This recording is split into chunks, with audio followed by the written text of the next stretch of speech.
हिंदी साहित्य के आरंभ का विवाद। हिंदी साहित्य के आरंभ का विवाद मूलतः यह है कि हिंदी भाषा का आरंभ कब से माना जाए।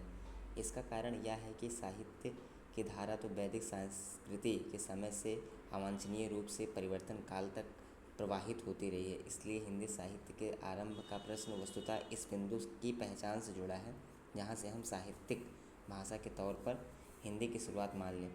हिंदी साहित्य के इतिहास के आरंभ के संबंध में इतिहासकारों में काफ़ी मतभेद है। कुछ विद्वान हिंदी साहित्य का आरंभ 7वीं शताब्दी से मानते हैं, क्योंकि 7वीं शताब्दी में पूर्ववर्ती अपभ्रंश के लक्षण दिखाई देने लगते हैं।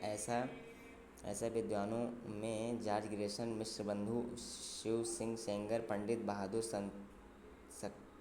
संकृतिन, डॉक्टर नागेंद्र तथा डॉक्टर रामकुमार सरबर्मा शामिल हैं। इसमें से शिव सिंह सेंगर पुष्पदंत को पहला कवि मानते हैं। डॉक्टर रामकुमार वर्मा स्वयंभू को मानते हैं, जबकि पंडित राहुल सांकातायन और डॉक्टर नागेंद्र सिद्ध कवि सरापा को पहला कवि मानते हैं।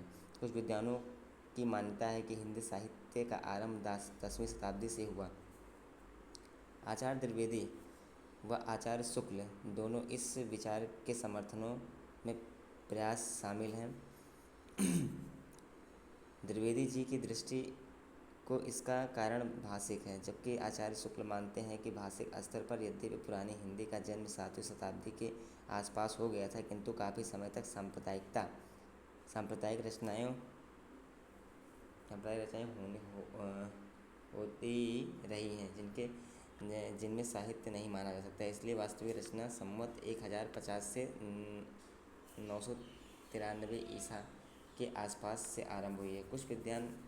कुछ अन्य विद्वान मानते हैं कि हिंदी साहित्य का आरंभ 12वीं शताब्दी से हुआ। ऐसा मानने का कारण यह है कि 12वीं शताब्दी के आसपास अपभ्रंश और अवहट्ट से गुजरते हुए हिंदी भाषा पुरानी हिंदी के दौर में प्रवेश कर चुकी थी।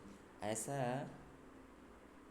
मानने वाले डॉक्टर गणपति चंद्र गुप्त तथा डॉक्टर हरिश्चंद्र वर्मा शामिल हैं। डॉक्टर चंद्रगुप्त के अनुसार 1184 ईस्वी में शालिभद्र सूरि द्वारा लिखित भरतेश्वर बाहुबली रास हिंदी की पहली रचना है, जबकि डॉक्टर वर्मा के अनुसार 1168 ईस्वी में शालिभद्र सूरि के गुरु वज्रसेन सूरि द्वारा लिखित भरतेश्वर बाहुबली धीर रास नामक रचना हिंदी की पहली रचना है। कुछ विद्वानों का यह भी मानना है कि हिंदी साहित्य का आरंभ भाषा वैज्ञानिक आधार पर 14वीं शताब्दी में माना जाना चाहिए, क्योंकि इस समय तक भाषिक संक्रमण का दौर पूर्णतः समाप्त हो चुका था और हिंदी अपने वास्तविक रूप में आ चुकी थी।